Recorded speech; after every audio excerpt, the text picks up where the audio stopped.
নামাজের গুরুত্বপূর্ণ রুকন হচ্ছে সিজদা। এটি আদায় করা ফরজ।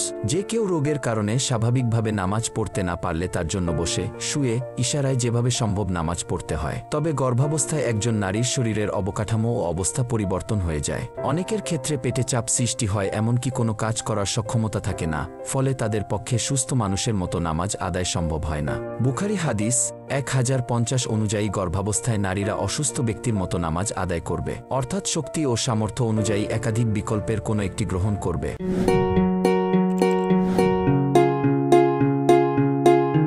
রাসূলুল্লাহ সাল্লাল্লাহু ইরশাদ বলেন, দাঁড়িয়ে নামাজ পড়ো, যদি না পারো তাহলে বসে নামাজ পড়ো, যদি তাও না পারো তাহলে ইশারা করে নামাজ আদায় করো। কোনো নারীর যদি গর্ভবতী অবস্থায় সিজদা দিতে কষ্ট হয় তাহলে তার জন্য সম্ভব হলে হাত জমিনে রেখে তার উপর সিজদা করবে, অন্যথায় হাত সামনে রেখে যতটুকু ঝুঁকতে পারে ততটুকু ঝুঁকে ইশারায় সিজদা করবে। ইশারায় সিজদার সময় সামনে কোনো টেবিল, বালিশ বা অন্য কিছু রেখে তাতে সিজদা করবে না। হযরত জাবের ইবনে আব্দুল্লাহ থেকে বর্ণিত হাদিসে আছে, রাসূলুল্লাহ সাল্লাল্লাহু আলাইহি ওয়াসাল্লাম একজন রোগী দেখতে গেলেন। তিনি তাকে একটি বালিশের ওপর সিজদা করতে দেখলেন। তিনি তা নিয়ে সরিয়ে রাখেন। অতঃপর লোকটি একটি কাঠের টুকরা নিল তার উপর সিজদার জন্য। রাসূলুল্লাহ সাল্লাল্লাহু আলাইহি ওয়াসাল্লাম তা নিয়ে ফেলে দিলেন এবং বললেন, তুমি সক্ষম হলে জমিনের ওপর সিজদা করবে, অন্যথায় ইশারা করবে, আর তোমার সিজদা রুকু থেকে বেশি ঝুঁকে আদায় করবে। সুনানে বাইহাকি, শুআবুল লামান 3484।